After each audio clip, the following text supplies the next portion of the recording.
नमस्कार दोस्तों, आप कहानी सुन रहे हैं भूतिया कुआं।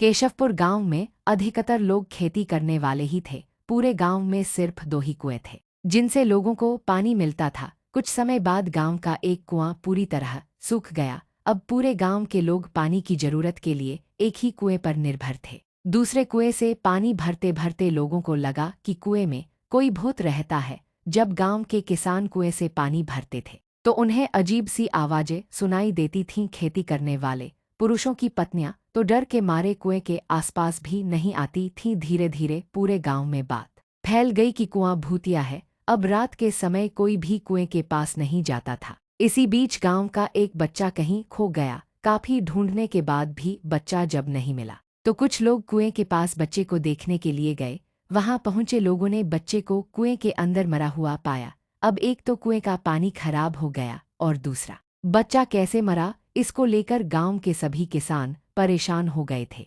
सबने एक दिन मिलकर नया कुआं खोदने की सोची। कुछ ही दिनों में कुआं सबने खोद लिया और उसमें पानी भी आने लगा। अब पूरे गांव के लोग नए कुएं से ही पानी भरते थे और भूतिया कुएं की तरफ जाना सबने बंद कर दिया था। बड़े लोग तो समझदार थे, इसलिए कुएं के आसपास नहीं जाते थे, लेकिन बच्चे वहां अक्सर खेलने के लिए पहुंच जाते थे। एक दिन 4-5 बच्चे भूतिया कुएं के पास खेल रहे थे। तभी एक बच्चा कुएं में गिर गया। उसके चीखने की आवाज सुनकर पूरे गांव वाले दौड़ते हुए भूतिया कुएं के पास पहुंचे। उन्होंने कुएं के अंदर देखा तो बच्चा मरा हुआ दिखा। सबने उस बच्चे के साथ खेल रहे दूसरे बच्चों से पूछा, आखिर क्या हुआ था? बच्चों ने कहा, वो खेलते खेलते पानी को देखने गया और अचानक कुएं में गिर पड़ा। इस हादसे के बाद गांव वालों ने तुरंत एक तांत्रिक को जाकर कुएं के पास बुलाया। वहां पहुंचकर तांत्रिक ने बहुत सारे मंत्र पढ़े, जिसे सुनकर भूत सबके सामने आ गया। तांत्रिक ने अपनी विद्या का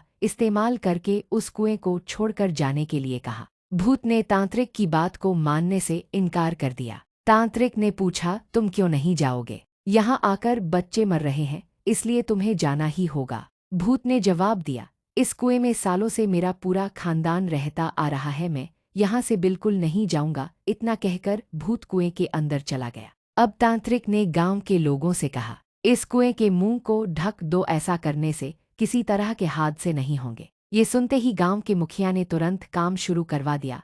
दूसरे दिन कुएं के मुंह पर जाली डालकर पूरी तरह से रेत और सीमेंट से पक्का ढक्कन बना दिया गया और उसे ढक दिया गया। अब सारे गांव वाले खुशी खुशी रहने लगे। उस दिन के बाद से गांव में ऐसी किसी तरह की घटना नहीं हुई और भूतिया कुएं के डर से लोग मुक्त हो गए। कहानी से सीख, किसी भी परेशानी में हार नहीं माननी चाहिए। किसी न किसी तरीके से उस परेशानी से बाहर निकला जा सकता है। कहानी समाप्त हुई। आपको यह कहानी कैसी लगी कमेंट बॉक्स में लिखकर जरूर बताएं। धन्यवाद।